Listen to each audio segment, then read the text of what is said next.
네, 디모데후서 강의 5번째 시간입니다. 오늘은 디모데후서 3장 1절로 9절까지를 중심으로 습관이 곧 나입니다 라는 제목으로 여러분과 은혜를 나누고자 합니다.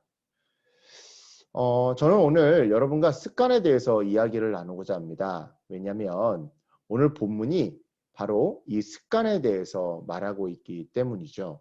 정말 그러한지 먼저 우리 본문을 좀 살펴보도록 하겠습니다. 먼저 1절을 보시기 바랍니다.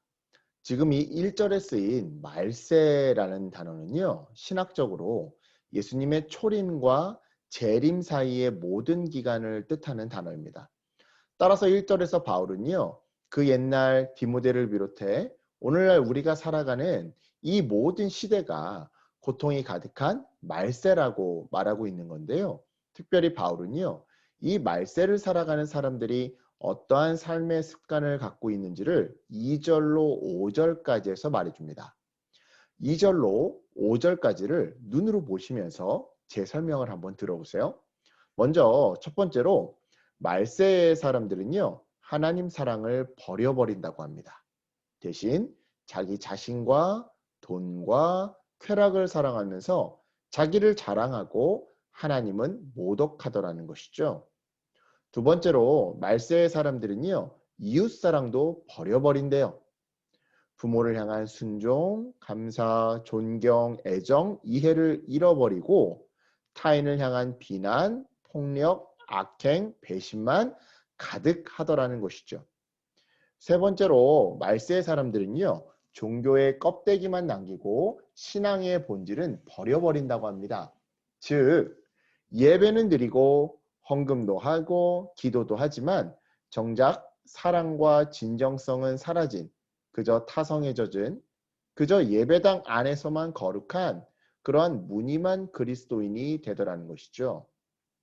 그러면서 바울은요, 디모데를 향해 이러한 말세의 사람들을 멀리하라고 명령하는데요. 왜냐? 6절로 7절을 보니까요. 이러한 말세의 사람들은 남의 집에 몰래 들어가 여자들을 유혹하기 때문이랍니다. 즉, 말세의 사람들은 이웃의 재산이 되었든 이웃의 마음이 되었든 이웃의 육체가 되었든 그것들을 탐하고 범하기 때문이라는 것이죠. 또한 8절을 보니까요. 이러한 말세의 사람들은요. 마음이 부패하고 믿음에 실패했기 때문에 진리를 반대한대요. 그러니까 더더욱 멀리하라는 것이죠. 왜냐? 믿음에 실패했기 때문에 어차피 진리인 복음을 전해도 외면할 게 뻔할 뻔짜다 이 말입니다. 하지만 오해하지 마시기 바랍니다. 그렇다고 아주 영원히 멀리하라는 말은 아닙니다. 왜냐? 9절을 보니까요. 그들의 오류는요. 곧 모든 사람들 앞에서 훤히 드러날 거래요. 즉, 그들 스스로 자신들의 오류를 인정할 수밖에 없는 그런 순간이 찾아올 거라는 것이죠. 예를 들자면 이런 겁니다. 이단에 빠져 있다가 그 이단이 틀렸음을 깨닫고 자기 스스로 교회에 찾아오는 사람들, 제발로 교회로 돌아오는 사람들, 바로 이런 사람들처럼 스스로 오류를 인정하고 돌아오는 순간이 있을 거라는 겁니다. 그리고 바로 그때 그들에게 진리를 전해야 한다는 것이죠. 그러니까 당분간만, 즉 다시 돌아올 그때까지만 그들을 잠시 멀리하라고 말하는 건데요. 여기까지가 오늘 본문의 줄거리입니다. 그렇다면 이러한 본문을 통해 주님이 우리에게 오늘 주시는 첫 번째 메시지는 무엇일까요? 첫 번째, 습관이 곧 나 자신이라는 메시지입니다. 2절로 4절을 다시 한번 눈으로 훑어보시기 바랍니다. 거기서 말세의 가장 큰 특징이 뭐라고 증언합니까? 사람들이 하나님과 이웃을 사랑하지 않고 자기를 더 사랑하는 거래요. 즉, 자기의 재산, 인기, 권력을 하나님 나라보다 더 사랑하더라는 것이죠. 이런 의미에서 오늘날을 한번 둘러보시기 바랍니다. 여러분 정말 말씀 그대로입니다. 하나님보다 자기 자신을 더 사랑합니다. 즉, 하나님 나라에 대한 걱정보다 내 노후에 대한 걱정을 더 많이 하더라는 것이죠. 따라서 여러분, 오늘날 이 시대 모든 문제의 근본 원인은요, 두 가지로 정리될 수 있어요. 하나는 하나님보다 나를 더 사랑하는 거고요. 다른 하나는 내 이웃을 내 목숨은커녕 내 발꿈치보다도 더 못한 존재로 여기는 것이죠. 그런데요, 이 부분에 있어 정말 중요한 통찰이 있습니다. 그것이 무엇이냐? 하나님보다 더 사랑하는 그것이 결국에는 나를 그런 사람으로 빚어가더라는 것입니다. 자, 이게 무슨 말이냐면요. 예를 들자면 이런 겁니다. 내가 하나님보다 남의 평판을 더 사랑해요. 그러다 보니 아는 척, 착한 척, 신실한 척 하는 것이 습관이 되더라는 것이죠.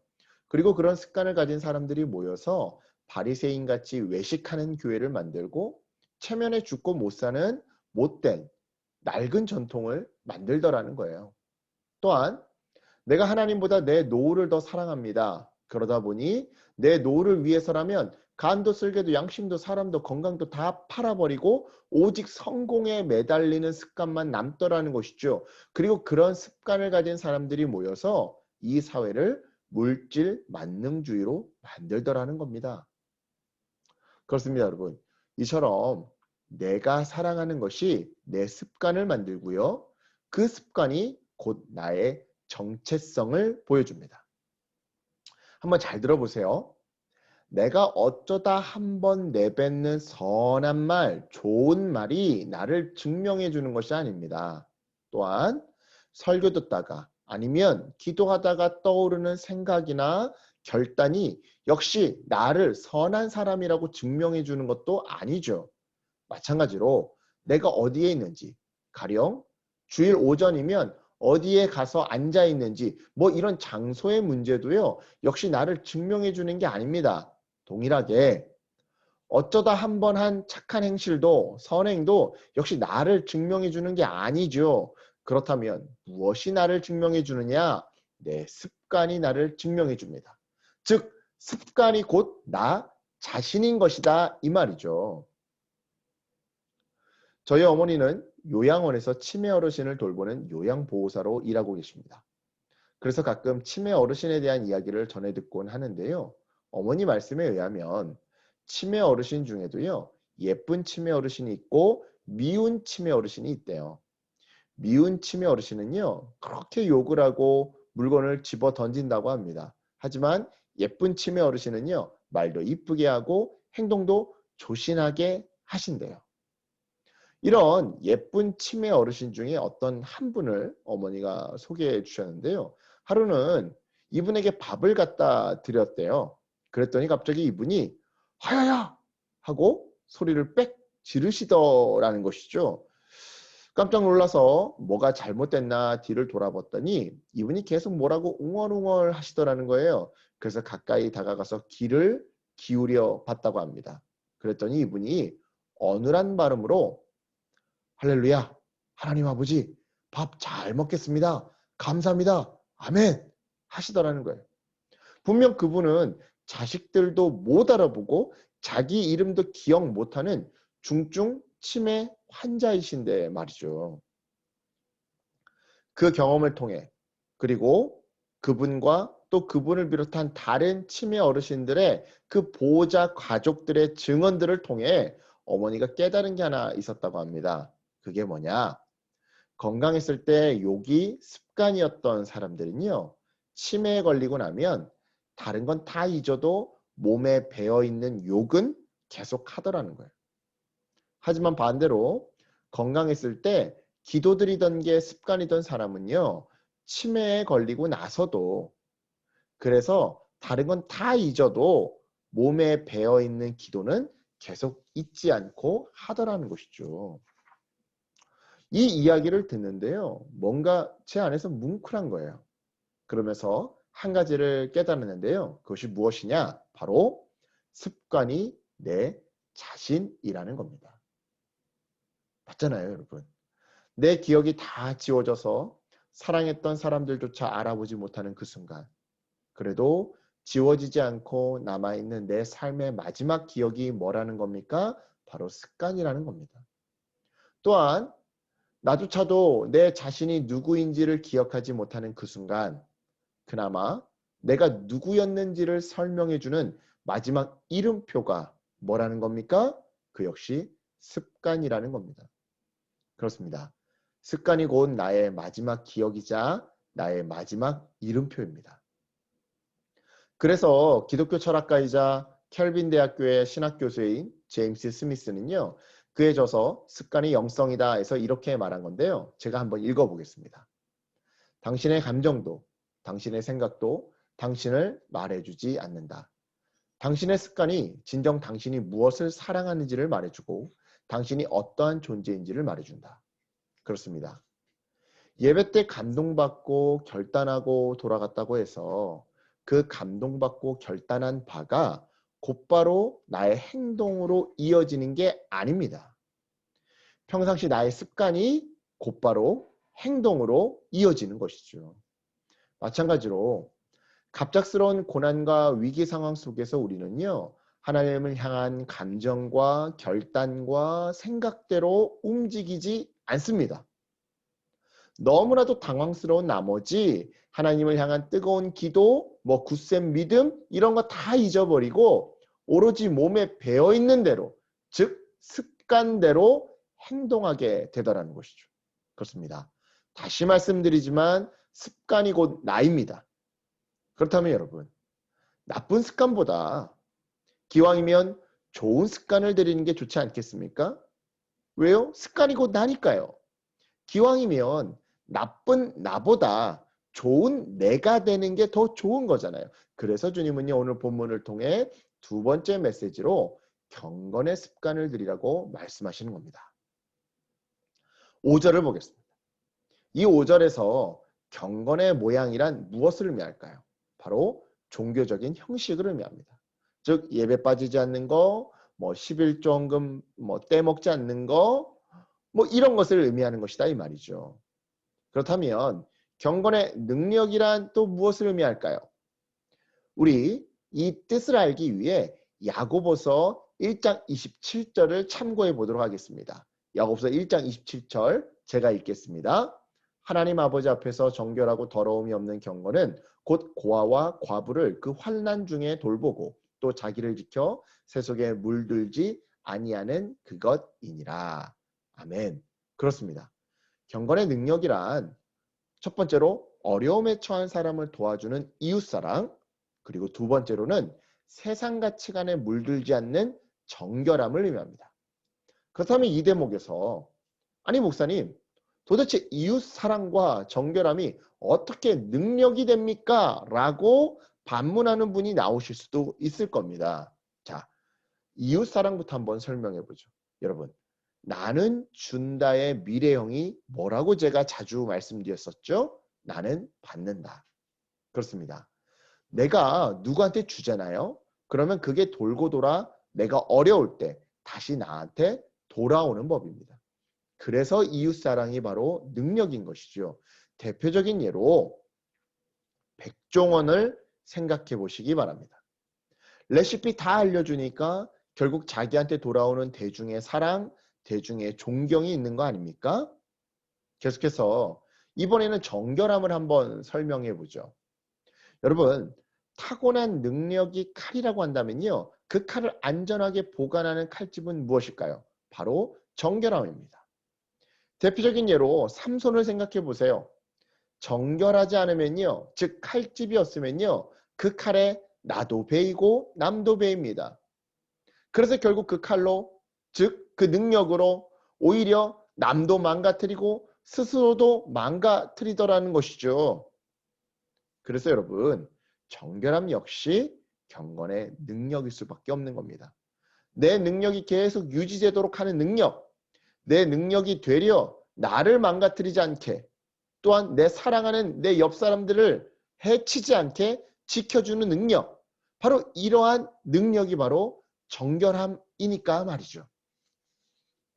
따라서 여러분, 디모데후서 3장 5절이 말하는 바가 뭐인 겁니까?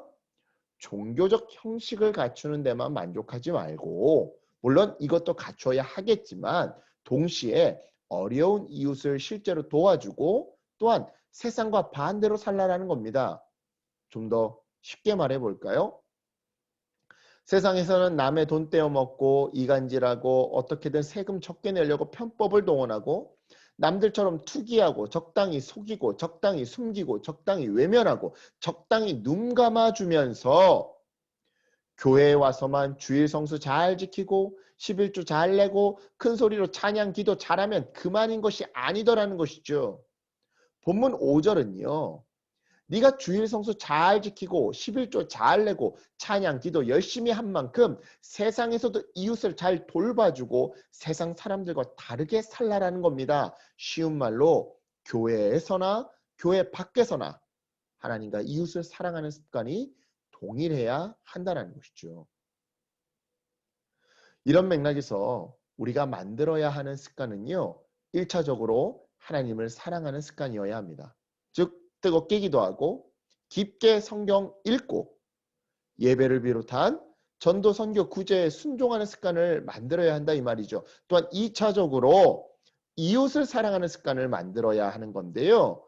가족과 교회 지체와 주변 이웃들에게 뜨거운 관심을 표현하고 그들과 더 많은 대화를 나누면서 그들을 위해 나누고 섬기는 습관을 들여야 한다는 겁니다. 그래야 진짜 크리스천인 것이다 이 말이죠. 여러분 기억하시기 바랍니다. 말세의 고통을 치유하는 사람은요. 이처럼 경건의 습관을 지닌 진짜 크리스천들입니다. 다시 1절을 생각해 보세요. 말세는 고통의 때래요. 왜냐? 2절로 5절에서 등장하는 바 하나님이 아닌 다른 것들을 사랑하는 사람들 때문에요. 즉 불경건의 습관을 지닌 사람들 때문에 이 시대는 신음하고 있다는 것이죠. 따라서 여러분 말세의 이 고통을 치유하는 사람은요. 오직 하나님과 이웃을 내 몸과 같이 사랑하는 사람들이에요. 즉 경건의 능력을 습관으로 가지고 있는 사람들만이 신음하는 우리의 가정과 직장과 이 나라를 치유할 수 있다 이 말이죠. 말씀을 정리합니다. 사랑하는 여러분, 오늘 본문을 통해 주님은요. 첫째, 습관이 곧 나다. 따라서 둘째, 경건의 습관을 들이라고 말씀하십니다. 그렇다면 묻겠습니다.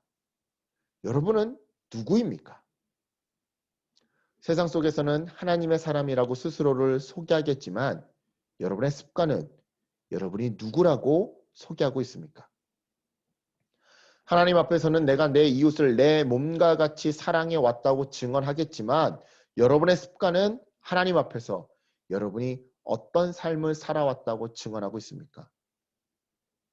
고난 속에서 내가 이러한 고통을 당하는 것이 억울하다고 스스로를 변호하겠지만 여러분의 습관은 그 고난에 대해 뭐라고 변호하고 있습니까? 사랑하는 여러분, 습관이 곧 나 자신입니다. 내 모든 기억이 사라지고 세상도 나를 기억하지 못할 때 유일하게 남은 나의 신분증은요. 바로 나의 습관이에요. 지금껏 살아오면서 지나온 나의 경유지를 말해주고 또한 앞으로 도착하게 될 나의 종착지를 가늠하게 해주는 그 티켓도요. 역시나 나의 신분증인 겁니다. 네. 나의 습관인 겁니다. 그러니 여러분 이 시간 여러분의 습관을 한번 돌이켜보시기 바랍니다. 그 습관이 지금 나의 인생을 어떻게 해석하고 있습니까? 그 습관들이 지금 내가 당하고 있는 이 고통의 원인이 뭐라고 말해주고 있습니까? 여러분, 지금이라도 늦지 않았습니다. 경건의 습관을 들이시기 바랍니다. 경건의 사람이 되시기를 바랍니다. 그래서 경건의 모양이 아니라 경건의 능력으로 먼저는 내가 고통에서 해방되고 나아가 내 옆 사람과 이웃을 살리는 참된 그리스도인이 되시길 주님의 이름으로 간절히 축원합니다. 아멘.